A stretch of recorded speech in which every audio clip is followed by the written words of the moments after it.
উনি বড় অসহায় হয়ে পড়েছে, কোনো কাজ নেই, তার উপরে তাদের মেয়েটাও অনেক অসুখ। টাকা নাই কারণে মেয়েটারও কোনো চিকিৎসা করতে পারছে না। তাই টুনা রাস্তায় রাস্তায় খুঁজে বেরিয়েছে কাজের জন্য।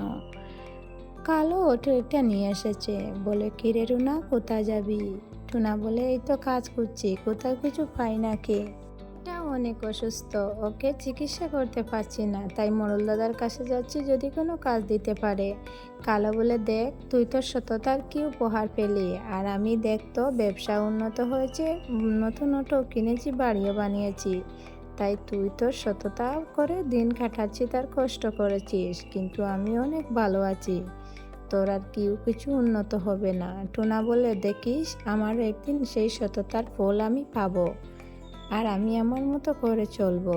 এরপর কালো বলে তুই তোর মতো করে থাক।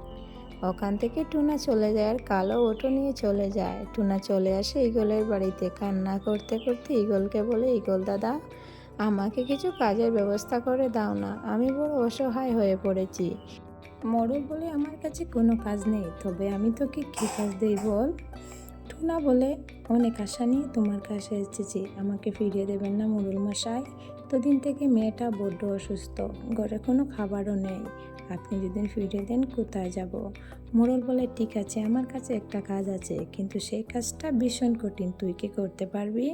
টুনা বলে হ্যাঁ হ্যাঁ আমি করতে পারবো, আপনি শুধু বলে দিন, আমি চেষ্টা করব সবসময় কাজটা করার জন্য। মোড়ল বলে আমার দক্ষিণে যে বাঁশবাগান আছে, ওই বাঁশবাগানের বাঁশ কেটে সেখানে একটা পুকুর বানাবার খুব ইচ্ছে কদিন থেকে, কিন্তু কিছুতেই পারছি না।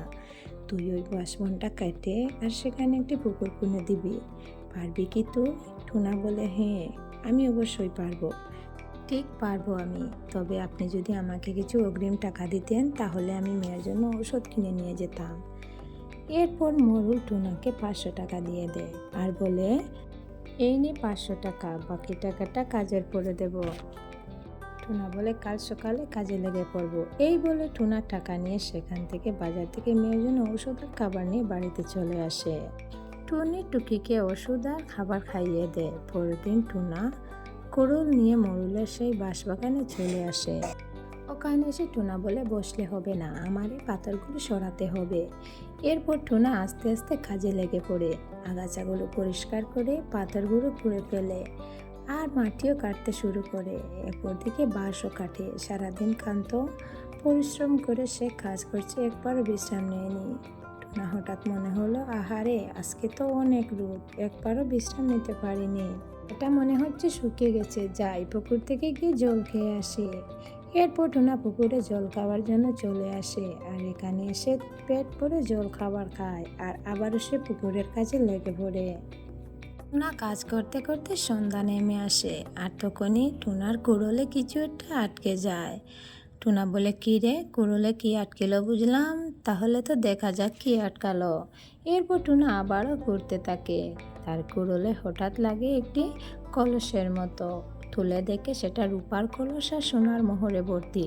টুনা বলে এই রে, এটা কোথা থেকে এলো, এত মোহর এখানে, এটা তো মনে হচ্ছে জমিদারের জমিদারি এখানে লুকিয়ে রেখেছিল, মোড়ল মশাইয়ের বাপদাদারা তো অনেক জমিদার ছিল, তাহলে এই কলসের মালিক শুধু মোড়ল দাদাই হতে পারে, ওরই একমাত্র দাবি এই কলসের উপর, যাই গিয়ে সেটা গিয়ে মোড়ল দাদাকে দিয়ে যেতে হবে। আর ওদিকে তো সন্ধ্যা হয়ে যাচ্ছে, টুনা বলছে রাত হয়ে যাচ্ছে, কি করে যাব এখন, টর্চ লাইটও তো নিয়ে আসিনি। আর তখনই কালো কাক সেখানে এসে হাজির, বলে টুনা এখানে কি করছিস, আর তোর হাতে ওটা কি, কি দেখছি ওটা, এতগুলো সোনার মোহর। টুনা সরল মনে কালোকে সব কিছু খুলে বলে। কালোকে বলে কালো চল তো আমাকে নিয়ে মোড়ল মশাইয়ের বাড়িতে, এই মোহরগুলো মোড়ল মশাইকে দিয়ে যেতে হবে। কালো একটা দুষ্ট বন্দি আঁকে আর মনে মনে ভাবতে থাকে এগুলো তো মোড়লের বাড়ি দিলে হবে না, এতগুলো স্বর্ণমুদ্রা কিভাবে দেব। কালো টুনাকে বুদ্ধি দেয়, এত রাত্রে মোড়ল মশাইয়ের বাড়িতে যাওয়া ঠিক হবে না, তুই বরং সোনার মোহরগুলো তোর বাড়িতে নিয়ে যা, কাল সকালে না হয় পৌঁছে দিবি। টুনা বলে কথাটা তো খারাপ বলিস নি, মোড়ল মশাইকে তো এত রাতে বিরক্ত করা ঠিক হবে না, তাহলে আমাকে বাড়িতে নিয়ে চল। এরপর টুনা কালোকে নিয়ে বাড়িতে চলে আসে। টুনা ঘরের ভিতরে যখনই যাচ্ছে তখনই দুষ্টু কাক মনে মনে ভাবছে রাত গোনালেই স্বর্ণ মুদ্রাগুলো নিয়ে যেতে হবে, ওগুলা সব আমার হবে।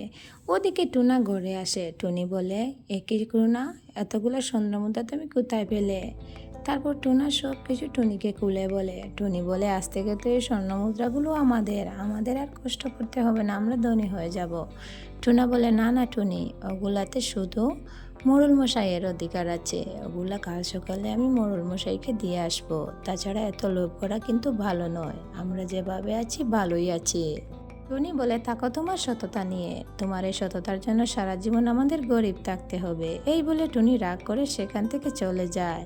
রাত গভীর হওয়াতে টুনাটুনি ঘুমিয়ে পড়ে। আর সেই পাকে দুষ্ট কালো কাক তাদের ঘরের ভিতরে প্রবেশ করে। স্বর্ণ মুদ্রাগুলো সব আমার, আর এগুলো আমি নিয়ে যাব। আর এখান থেকে কিছু স্বর্ণ মুদ্রা আমি টুনার গলে লুকিয়ে রেখে যাই, যাতে পরে ধরা পড়লে টুনার উপর দোষ চাপাতে পারি। এই বলে দুষ্টু কালো কাক টুনার ঘরে ছোট্ট একটা বাক্সতে কিছু মুদ্রা রেখে দেয়, আর ওখান থেকে রূপার কলসি নিয়ে সে চলে যায়।